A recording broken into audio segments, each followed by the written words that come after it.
Quels sont les points forts de nos trois concurrents qui viennent de se qualifier pour le 4 à la suite? Fatia, c'est notamment les sciences, pour Fatia, professeur des écoles. Louis, entre autres choses, l'histoire. Et Gaëtan, les sports. Et lui aussi, entre autres choses, Gaëtan qui nous a montré ces dernières parties qu'il avait une culture générale très étendue. Alors, qu'allez-vous faire maintenant? Eh bien, choisir un thème parmi les 4 que je vais vous proposer. Et vous aurez ensuite, avec moi ici, 40 secondes pour faire, c'est le maximum, un 4 à la suite, mais chaque erreur vous fait retomber à 0, sinon ce serait trop facile. Quels sont ces thèmes? Découvrons-les ensemble. Le kung-fu. Ça vous fait sourire. Autour des fantômes. Le troisième thème, c'est la matière en physique. Et le dernier, eh bien, c'est notre thème mystère que nos téléspectateurs, que je salue, peuvent découvrir dès maintenant sur Internet, sur Twitter, avec ce hashtag QPUC, question pour un champion. Voici nos 4 thèmes. Gaëtan, une nouvelle fois, c'est vous qui choisissez le premier parce que vous êtes arrivé en tête. Qu'est-ce qui vous inspire? J'hésite. Ah, entre quoi et quoi? Le kung-fu et les fantômes. Prenez votre temps, c'est important. Je vais prendre... Allez, les fantômes. Les fantômes. Gaëtan, les fantômes. Gaëtan, passionné de jeux de société notamment et de jeux de culture générale à la télévision bien sûr aussi. Juste une petite question piège. Quel est le plus beau jeu de culture générale à la télévision? C'est vraiment une question piège. Dites-moi. J'adore Tout le monde veut prendre sa place. Et aussi question pour un champion. Et je vais être très bien. Je vais être très honnête. Depuis que j'ai appris ma sélection, je regarde régulièrement et franchement, je trouve que votre style est à la classe. Vous parlez de mon style vestimentaire, bien sûr. Non, tout. C'est un tout. Gaëtan, alors vous avez hésité entre le kung-fu et Autour des fantômes. Et donc c'est Autour des fantômes. Prêt? Attention. Top. Quel parti et ancien royaume de la Grande-Bretagne est réputé pour ses châteaux hantés? En 1946, quel petit fantôme apparaît sur les écrans dans un dessin animé créé par... Jasper. Selon la légende, quelle deuxième épouse d'Henri VIII, décapitée pour adultère, hante la tour de Londres? Bloody Mary. En 1947, dans le film L'aventure de Madame Muir, quelle actrice tombe amoureuse du fantôme? En 1984, dans quel film Bill Murray et Dan Aykroyd font-ils une agence? Quel écrivain anglais, auteur d'Oliver Twist, doit-on le fantôme? Comment appelle-t-on traditionnellement les fantômes de femmes liés au destin de certaines familles? Les fantômes de femmes. Spectre. Quel Lyonnais fonde en 1857 la doctrine du spiritisme censée permettre de rentrer en contact avec les fantômes? Alan Kardec. 2 points Gaëtan sur les fantômes. Donc, ces fantômes de femmes liés au destin de certaines grandes familles, on les appelle, Louis, Fatia? Les dames blanches. Les dames blanches, exactement. Bravo Fatia. En 1947, dans le film L'aventure de Madame Muir, quelle actrice tombe amoureuse du fantôme d'un loup de mer? J'ai pas tenté. Jean Turney. Oui, Jean Turney. Et selon la légende, quelle deuxième épouse d'Henri VIII, décapitée pour adultère, hante la tour de Londres? Louis, Marie Stuart. Non, c'est Anne Boleyn. Boleyn. Non, exactement. 2 points pour Gaëtan, notre champion. C'est pas mal, Gaëtan. 2 points, ça peut suffire pour se qualifier pour le face-à-face ou pas. Tout dépend bien sûr du score de Louis et de Fatia. Louis, vous avez eu un petit peu de temps pour vous pencher, pour réfléchir à ces 3 thèmes restants. Donc le kung-fu, la matière en physique ou le thème mystère. Et ce sera... le thème mystère. Venez jouer au 4 à la suite, Louis avec moi. Alors le thème mystère, je vous le révèle, les grands conquérants. C'est bien. Pas mal.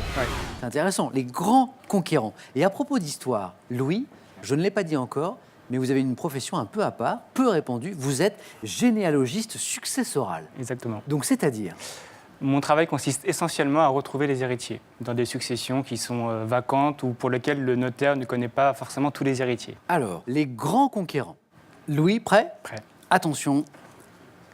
Top. Quel roi de Macédoine, vainqueur des Perses conquérants de l'Égypte, meurt à Babylone à la fin du XVIIIe siècle? Quelle impératrice agrandit l'Empire russe en annexant une partie de la Pologne et de la Russie? Quel conquérant turco-mongol a constitué jusqu'à sa mort en 1405 un empire comprenant l'Asie centrale, l'Iran, la Syrie et la Turquie? En 547 avant Jésus-Christ, quel roi fondateur de l'empire perse Achéménide conquiert le royaume lydien? Passe. En 451, quel roi des Huns est battu au champ? En 1533, quel conquistador espagnol s'empare de la ville de Cusco et soumet l'Empire Inca?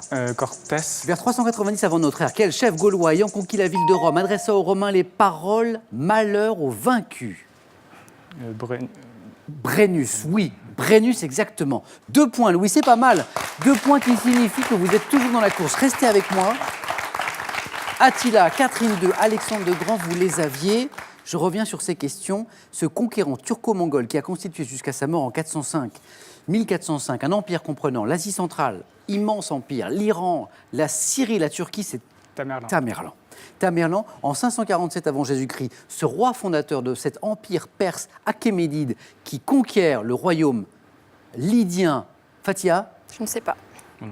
Gaëtan? Non, pas mieux. Cyrus II, dit le Grand. Et enfin, toujours pour Fatia et Gaëtan, en 1533, ce conquistador espagnol qui s'empare de la ville de Cusco et soumet l'Empire Inca. Fatia? Pissarro. Pissarro, exactement. Bravo Fatia et bravo à Louis pour ces 2 points. Situation intéressante.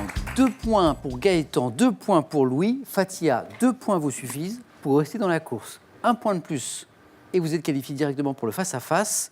Il nous reste donc, je ne sais pas si vous êtes adepte des arts martiaux, mais le kung-fu ou la matière en physique. Je vais prendre la matière en physique. Venez Fatia, venez jouer avec moi.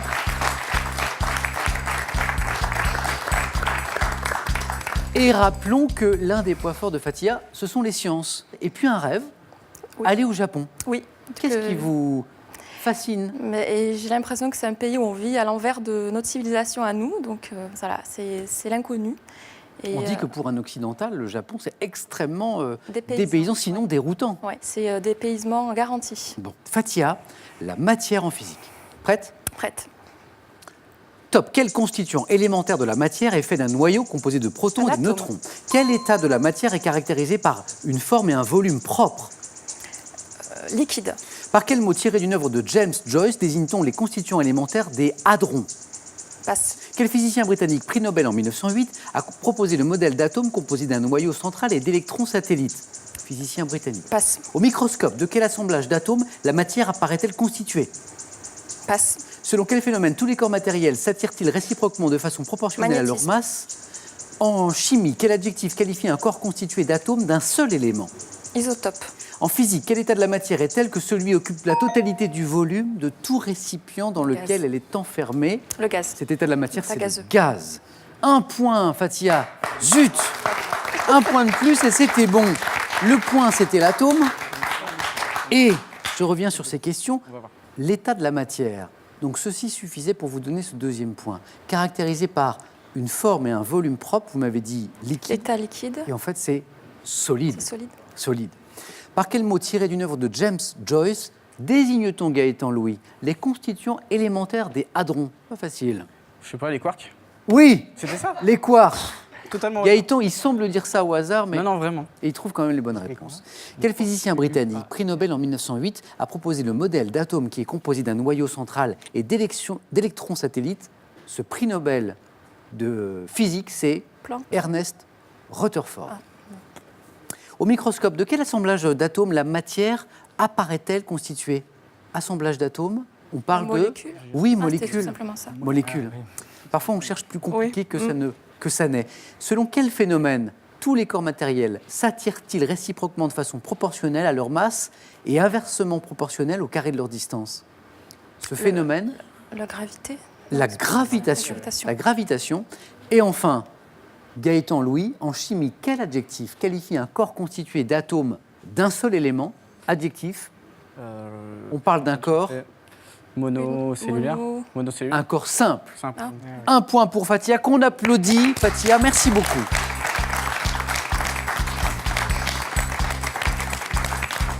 Fatia, il vous fallait 2 points pour poursuivre l'aventure, ce qui aurait contraint Gaëtan et Louis à un jeu décisif. Au final, Gaëtan et Louis se qualifient directement pour le face-à-face. Merci Fatia d'avoir joué avec nous. C'était un plaisir. Après Fatia, c'est vous qui jouez maintenant. Vous jouez ce soir soit pour une voiture, soit pour gagner 10 000 €. C'est vous qui choisirez après avoir gagné Bien sûr, je vous rappelle la question. En 1976, quelle est cette chanteuse française qui interprète le titre « Téléphone-moi » ? 2 réponses possibles. 1. Nicole Croisille. 2. Françoise Hardy. La bonne réponse au 3243 pour le téléphone par SMS 1 ou 2 au 7 10 20. Tirage au sort parmi les bonnes réponses. Qui sera sacré champion ce soir ? Gaëtan pour la 3e fois ou Louis pour la première fois ? Réponse dans un instant sur France 3.